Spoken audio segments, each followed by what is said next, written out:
ಮಾಸ್ತರ ಇದ್ರಾಗ ಏನ್ ಕೇಳ್ಯಾರಿ ಕವಿಗಳು? ಏನ್ ಕೇಳ್ತಾರಿ ಕವಿಗಳು? ನಗದೆ ತೂತಿನಂದು ಹಾಯ್ದು ಬಂದಕ್ಕಿ ಯಾರು? ಹೌದೌದ್ರ, ನಗದ ತೂತಿನಂದ ಹಾಯ್ದು ಬಂದಕ್ಕೆ ಯಾರು? ಮಾಸ್ತರ್ ನಗದ ತೂತ ಅಂದ್ರೆ ಎಷ್ಟ್ ಇರ್ತೈತಿ? ಒಟ್ಟ ಸಣ್ಣ ಪ್ರಮಾಣ ಇರ್ತೈತ್ರಿ ನಗದ ತೂತ. ಸಣ್ಣ ಪ್ರಮಾಣ ಇರ್ತೈತಿ. ಹತ್ತಕ್ಕೆ ಒಬ್ಬಕ್ಕೆ ನಗದ ತೂತಿನಾಗ ಹಾದ ಬಂದಾಳ. ಹೌದ್ರಲ್ಲ, ಏನ್ ಕಾರಣ ಹಾಕಿ ನಗದ ತೂತಿನಾಗ ಹಾದಾಳ? ಹೌದು. ಅಲ್ಲಿ ಹಾಯಕ್ ಏನ್ ಕಾರಣ ಇತ್ತ? ಏನ್ ಕಾರಣ? ಹೌದು. ಯಾವ ಸಂದರ್ಭಕ್ಕೆ ಒದಗಿ ಬಂದಿತ್ತ? ಹೌದೌದ್ರಲ್ಲ. ಹೌದಲ್ಲ? ಮತ್ತೇನ್ ಕೇಳ್ಯಾರ ಕವಿಗಳು? ಏನ್ ಕೇಳ್ಯಾರು? ಬೋಳನೆತ್ತಿಯ ಋಷಿ ಯಾವ? ಆ ಬೋಳನೆತ್ತಿ ಋಷಿ ಯಾವದಾನ? ಹೌದೌದ್ರಲ್ಲ. ಒಟ್ಟ ಅವ್ ಕೂದಲನ ಬೆಳೆದಿಲ್ಲ. ಹೌದು. ಬಳ್ಳಿ ಹಂಗ ಬಂದ ಅವ್ ಮತ್ ಕೂದಲು ಬೆಳೆದಾವ್. ಹೌದಲ್ಲ. ಹೌದಲ್ಲ? ಹೌದು. ಒಟ್ಟು ಬೋಳನೆತ್ತಿ ಋಷಿ ಯಾವ? ಏನ್ ಕಾರಣಕ್ಕ ಕೂದ್ರ ಹೋಗ್ಯಾವ ಅವಾಗ? ಹೌದೌದಲ್ಲ? ಅದ್ರ ಸಂಬಂಧ ಬೋಳ ಆಗ್ಯಾನ ಅವ. ಹಾ ಮತ್ ಏನ್ರಿ ಅದೇನೇನು ಹಚ್ಕೊಂಡ್ರಲ್ಲ ಕೂದ ಬರಾಕ ತಿರಿಯಾಗ ಅವಾಗ ಮತ್ ಹೊಳ್ಳಿ ಬಂದಾವತ್ತೀರಿ. ನೀವನ ಹಚ್ಕೊಂಡ್ ಬರ್ಸ್ಯಾನು. ಏನ್ ನೋಡುದ್ಲ ಇವ್ರು ಹಂಗ ಹಚ್ಕೊಂಡ್ ಬರ್ಸ್ತಾರ. ಏನ್ ನೋಡುಲ್ಲ ಮಾಸ್ತರ್ ಹೆಂಗ್ ಬರ್ತಾರ. ಹೌದೌದ್ರಿ.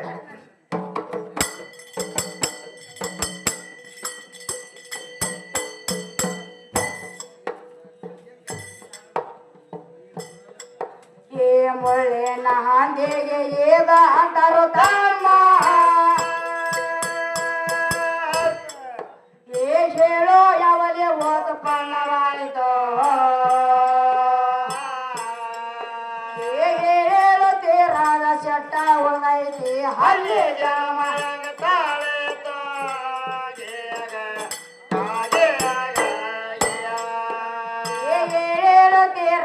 ಚಟ್ಟ ಉಳ್ದೈತಿ ಹಳ್ಳಿ ಜಾಮನಾಗ.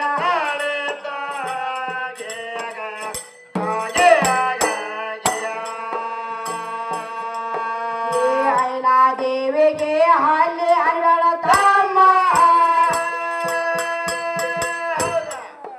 ಏ ಹಲ್ಲ ಮುರ್ದೇನೋ ಅಬ್ರ ಹೋಗೇತೋ.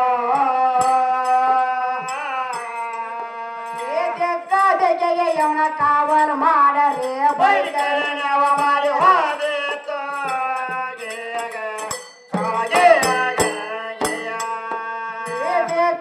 ಜಗೆ ಯವನ ಕಾವಲ್ ಮಾಡರೆ ಬೈದವ ಮಾಡಿ ಹೋದೇತ.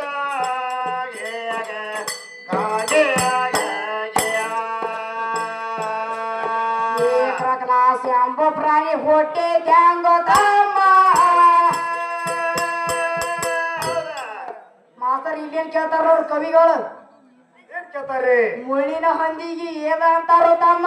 ಹೌದೌದ್ರ, ಹಿಲ್ಲಾದೇವಿಗೆ ಹಲ್ಲೆ ಅಣಿಬೇಡ ತಮ್ಮ. ಹೌದು. ಹೌದಲ್ಲ? ಮತ್ತೇನ್ ಕೇಳ್ತಾರು? ಮುಳ್ಳಿನ ಹಂದಿಗೆ